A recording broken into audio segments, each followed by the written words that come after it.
Hello everybody, this is Alex from Hardcoring Guides, bringing you my Splatterhouse Brutal Difficulty No Upgrade run. Today we are doing Phase 2, entitled The Doll That Bled. This one's actually my favorite chapter.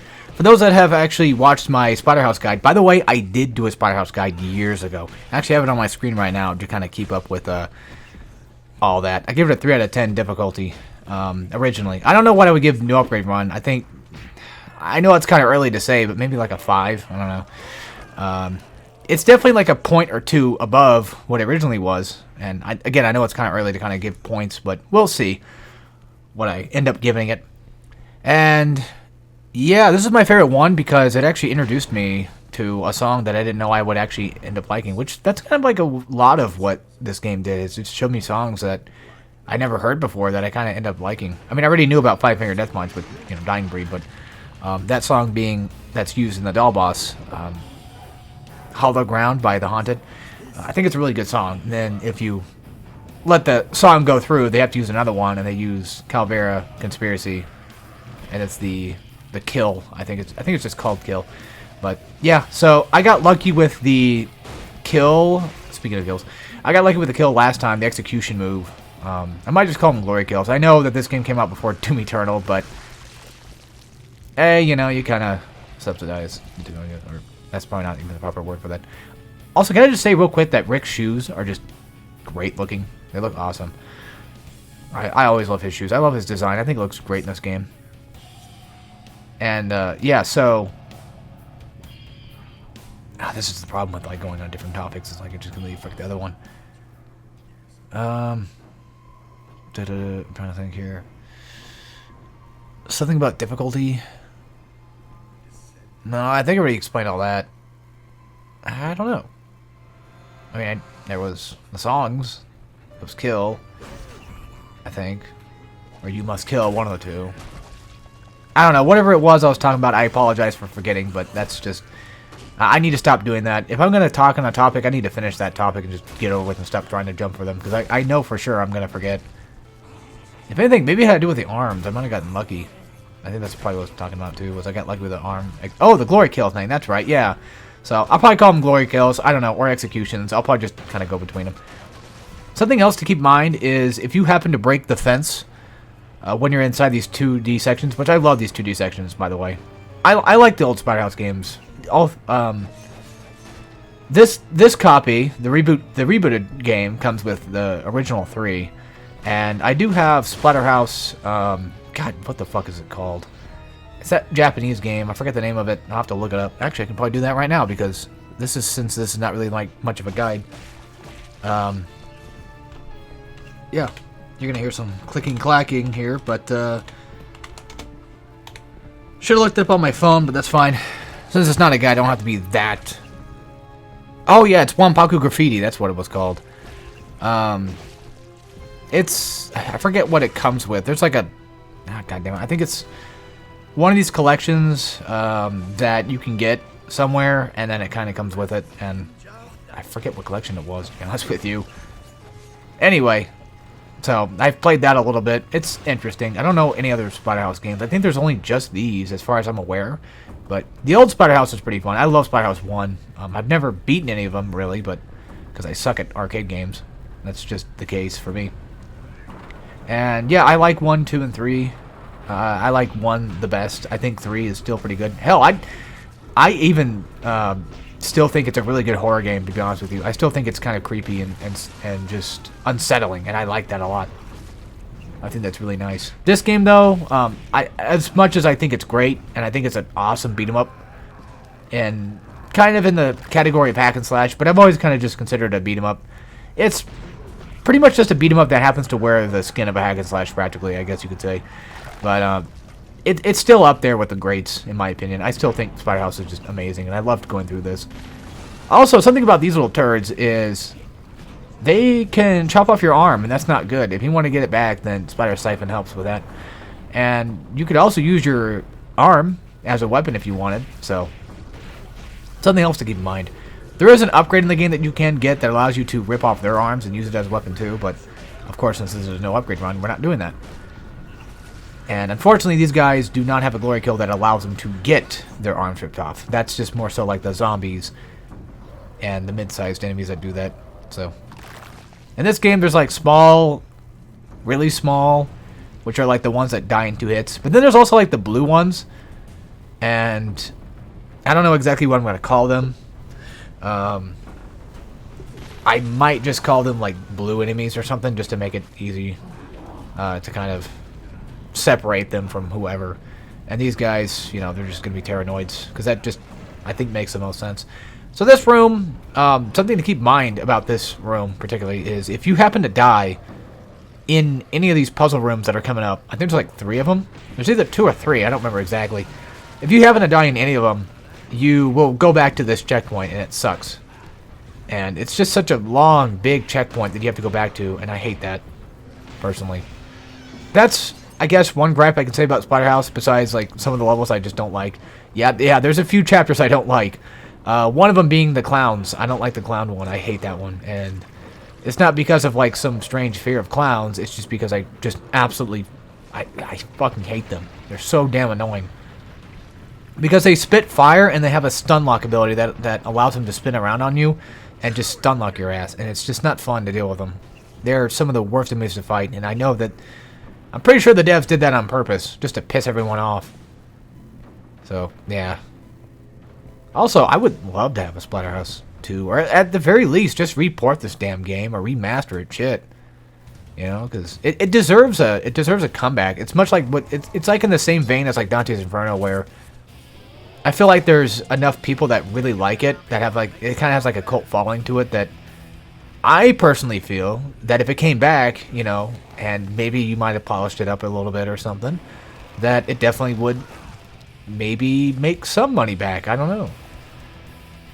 I don't know how many people are willing to buy it, but I feel like, judging by my YouTube, that I tend to get people that just, for some crazy-ass reason, actually love watching my Splatterhouse. Whenever I'm looking at my analytics, I always see Splatterhouse somewhere in there, and it's like, damn, people really liked my Splatterhouse. Whether they liked my Let's Play of it, or they liked my guide of it. Which, by the way, if you want to check out my Let's Play channel, of course, it's in the description below. You can check it out there. Or if you don't want to go through, you know, meddling through my playlist, which I don't blame you, just type in, I think, you know, TurnMonkey1497 and then Splatterhouse, and I should come up. I should. But I will say this, though. When I was doing it, I think my headspace was a little weird at the time, so I say a lot of weird things in that playthrough. So just please ignore a lot of the weirdness from back then. I had a bit more of a edgy tone to myself back then, and I've kind of tried getting rid of that. Oops. I tried, you know, getting rid of that recently. And I know for a lot of people, you know, when you start getting rid of your edge, that they start to kind of think that you're worse than what you used to be in terms of YouTube content, but I don't feel like I've changed that much. I still laugh at, you know, a lot of things that are edgy, but for the most part, I try not to make myself seem more cooler than I really am. I think that's the thing I probably lost out on the most. Also, that attack right there is just irritating, but if you happen to jump while they're trying to chase you down and grab you, then you can pretty much just get knocked on the ground and almost take little to no damage. I don't even think you even do take damage, to be honest with you. There's a guy in that door. That's what's going on. The game kind of broke, but if you get grabbed, mash your way out of it. If you don't mash fast enough, then he's going to slowly tear down your health or whatever. And all that fun stuff. So, this room is, I think, the 3rd room of this, and this one's a little weird because, as you can see, clearly, there are spikes coming out of the door. However, here's where things get a little interesting. I don't know if this was done on purpose or what it was, but I think they want you to, you know, obviously do the puzzle, right? So it's like, oh, you should probably do the puzzle. You should attach the enemies. You should kick them into the spikes. You know, something you've been learning throughout all this is just hit them in the spikes, right? Oops, I keep hitting everything. This is why I push my desk in all the time, because I know I'm going to hit the shit. Because I have no sense of, like, my person and where I'm at, I guess. But yeah, you don't need to do that, I guess. Unless that's just my coffee that's just broken as shit. I have no idea. But look at this. I killed all the enemies without having to put them on spikes, and the door's still open, so I don't know. You're going to see a cut coming up in a few seconds, and that's just to cut out all that cutscene crap. We don't need to see that. We're not here for cutscenes. Except I do leave one in as a little fun surprise. So, yeah. Just because I like it a lot. And since this is a no upgrade run and not really a guide, I can pretty much just kind of get a little bit more wonky with it, I guess you could say. I could go as far as to even add music again for my intros, but I don't do that anymore because YouTube is a bitch. It's not the YouTube copyright. I mean, it is and it isn't. It's just more so like YouTube, you know, downloaders and stuff. Or yeah, you know what I mean. So I gotta. I don't know, I'm just trying to be a little more careful with diet. Try not to use them. That's one of my favorite glory kills, to be honest with you. That and the head slam or the head smash, like the one where he takes like a small guy's head and he just crunches it, and you hear the crunch. I like that noise. It's nice. You hear the boom crack. Or whatever's inside the damn head of theirs, I don't know. Probably not a lot. That room on the surface seems like it would be hard, but actually it's really not, honestly. Especially when you run in there with lead pipe. That's something you're going to see me do often in this run, is I'll end up using a weapon and then dropping it for like another weapon that hasn't been broken yet. Or at least using the weapon till it does break and then grabbing another one and just trying to keep weapons safe for like another room and such. Also, I could have ran out of this room and just continued the level and just not dealt with these little guys, but I said screw it, whatever. Why not just take care of them? Why not give, you know, the audience what they kind of came for, you know, which is bloodshed. Just tons of blood. And it's funny, too, because, like, I remember hearing people say, like, this game is, like, extremely bloody. And then I'm over here, like, just playing it like it's normal. And I'm just not fazed by any of it, really. I mean, I've been playing the game for so long now. You know, I've had it for years, and I played every once in a while, so it's just nothing. I don't really notice it. But, yeah, I guess on the... somebody looking from the outside in, you know, it probably would be quite bloody to look at. Yeah, this is the first spawn of the blue golem guys, and they suck so much ass. They have the ability to insta-kill you, and it's just not fair. Now, I say they have the ability to do it, but that basically means that they're not always going to do it, but there are times that they can get away with doing it. And what they do is, whenever they're running toward you, they'll try to like jump onto you, and then they'll chop your head off along with your arms, and that just does a ton of damage. Granted, if you lose your head, in terms of lore, for Rick, at the very least, in Terramask, if the head is gone, then you're completely fucked, as I'm sure he would say. So, also, this room right here, it's great that I at least kept that wooden plank for this, because I was having... I wouldn't say a hard time doing this fight. I mean, I could handle it without a weapon. It's just that the weapon made it so much easier to deal with. Because, God, these guys are just irritating as shit. Also, I don't remember off the top of my head if blood stays when you die. Like, let's say, for instance, like, I have, like, what, 1,300 now or something like that? 13,000 blood or some shit. Whatever that blood is at right now, which of course is used for upgrades, whatever that blood is used for now, and if you die and restart checkpoint, I don't know if that blood saves. I don't think it does. I don't remember. I think it does, and I think it doesn't. I think upgrades do save, but I'm not 100% sure. But anyway, you're going to see that thing just go to like max capacity for a good while. Also, this is just kind of...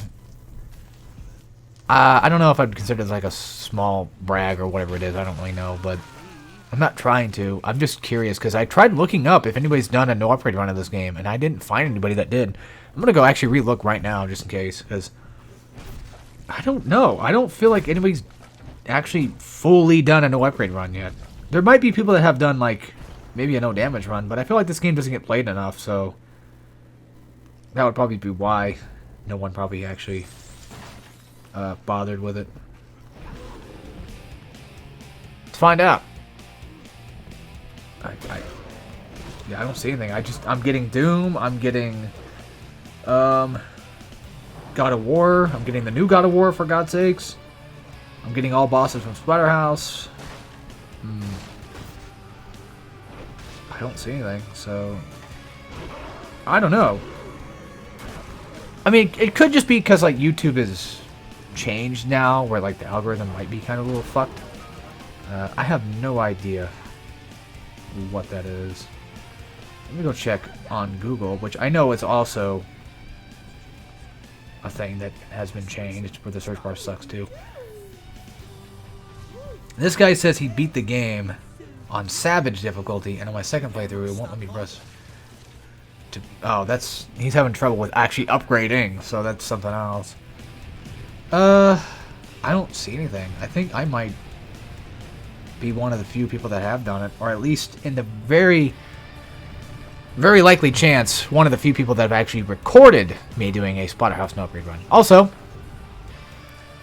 I present to you my favorite boss of Splatterhouse. This is, of course, the doll boss. I don't know if I call it my favorite boss, but I think it's just called the doll. And starting off, you know, you're pretty much going to get pushed back by a giant wind force, and you just have to dodge.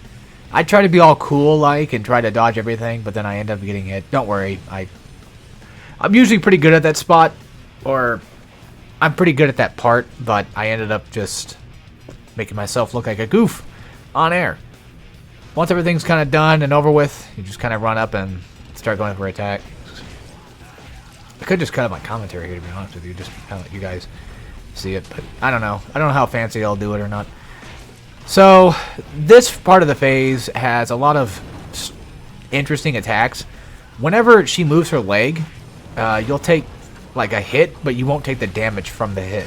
Or it will do such minimal damage that it just looks like it does nothing. And the way I've kind of seen this is, like, depending on which foot you attack, could potentially execute a specific move that she'll try to do. So if I'm attacking what looks to be, well, her left foot, then she'll use the bell slam attack thing, as you can see, like with her arm. She'll use that. And if I'm attacking her right foot, she'll go with a stomp on it. And this is pretty much just a rinse, lather, repeat. You don't have Berserk at this point, but you do actually end up getting Berserk unlocked after this fight. So, yeah, I'm pretty much just wailing away on it. I'm making my jumps. I'm getting kind of a bit cocky. And if I do happen to take too much damage, I'm just going to mash the siphon in. And that's something that's going to come in handy later with the clone Ricks, is the siphon. You'll be surprised because it's got some weird jank to it where you can actually mash the siphon itself and get Necro back. It's really weird, but we'll explain that when we get there, of course. But yeah, this fight in general is like one of my favorites. Hopefully you guys can maybe potentially hear the music. I don't know. And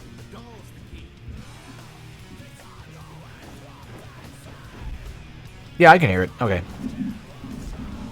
I tried making this as perfectly synced up as I possibly could, but it's kind of hard to do that when you don't have the way to do that. Now, if you want to see this fight synced up pretty damn well, I would recommend watching Taz1, as in T-A-Z-O-N-E, and then with a number 1 at the very end of it. Watching his fight of Splatterhouse is great, and I think he was the one that actually introduced me to Splatterhouse, maybe. So I remember being at at my old house when I was younger, and then just being on my laptop, and then I discovered Splatterhouse for the first time. I never heard of the old games before that, of course, and I have massive respect to those that, you know, do play it, and I don't want to sound like a hypocrite, like with, you know, the gatekeepiness or whatever, because sometimes I feel like, you know, some things I want to have gatekeeped, but then it's like, then I try to go on my way to play something else that, you know, is also potentially gatekeeped too. That combo right there actually worked pretty well. It's just a triple square into a triangle, and it just happened to actually do enough damage to take her down. But this attack right here, you can roll out of the way of. You can't run too far away from it, because it's still going to hit you regardless. The attack I'm trying to get her to do is this one right here. Luckily, it doesn't do too much damage. I'm surprised, because this is brutal mode. You think they would, but I think they probably just were like, this fight might be kind of too hard, so we'll probably just give them the benefit of the doubt. Possibly. I don't know. I never worked for Bandai Namco, and I didn't work for what the fuck was her name that made this game? Bottle Rocket or something like that? I don't remember. So I was never on the dev team. Which reminds me, somebody right now is, I think, doing like a fan remaster of this game, and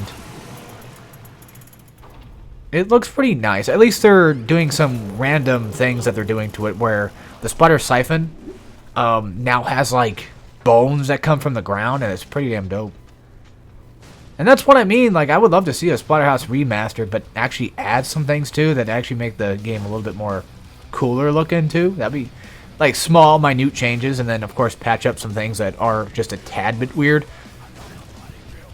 But don't patch up all the jank. There's a lot of good jank in this game still, which is kind of, I think, what they did with the Battlefield Bikini Bottom remaster, didn't they? Where they kind of kept most of the jank in it, just because speedrunners, you know, really liked the game a lot, and they were like, yeah, why not? I don't know if any of you guys might have actually played that yourself, but you know, I grew up with the original, and I played the remaster, and it just felt like it was a bit slower for some reason. I don't know why. It just felt like SpongeBob wasn't running as fast. And it's kind of weird how I'm talking about that in Splatterhouse, but we've been down this road before a million times. If you want to watch a better guide of this, then of course I recommend. Well, I mean, there's plenty of other people that have done guides of this game, I'm sure, but I do have a guide myself, and I have a Let's Play. So if you're, you know, interested in that, you know, of course you can go check that out. My guide is actually one of the earlier guides I've done on this channel, actually. I think it's like my third, fourth guide, because I think I did Bioshock first. It's my favorite game. And then after that, I did Last of Us. And then I think I did Splatterhouse? Maybe. I'll have to check on that. Yes! Yeah, it was. And after that was the Pikmin one, and then I started Transformers, then Metal Gear, and then forgot that I did Arkham Asylum. It took me like 6 or 7 or 8 different games to get to God of War. Which, normally, I'm kind of like the guy that's kind of known for God of War. Not like in terms of like YouTube, but in terms of like, you know, friends and family. Like, I'm kind of like known as like the God of War guy. You know, the one that plays all these God of War type games, or just God of War in general, and plays them on hard. Still haven't beaten Ragnarok on Give Me God of War yet, actually. I just kind of got tired of playing it for a bit because it's such a long fucking game. And then, like, you can't skip cutscenes, I think, and it's just like, that sucks. It's just irritating. But anyway, after this, that's pretty much it. So I'm just gonna probably let the game take over and call myself out on this one, and I'll see you guys when we get to phase 3, which is a phase I don't really like too much. But anyway, take care, everybody.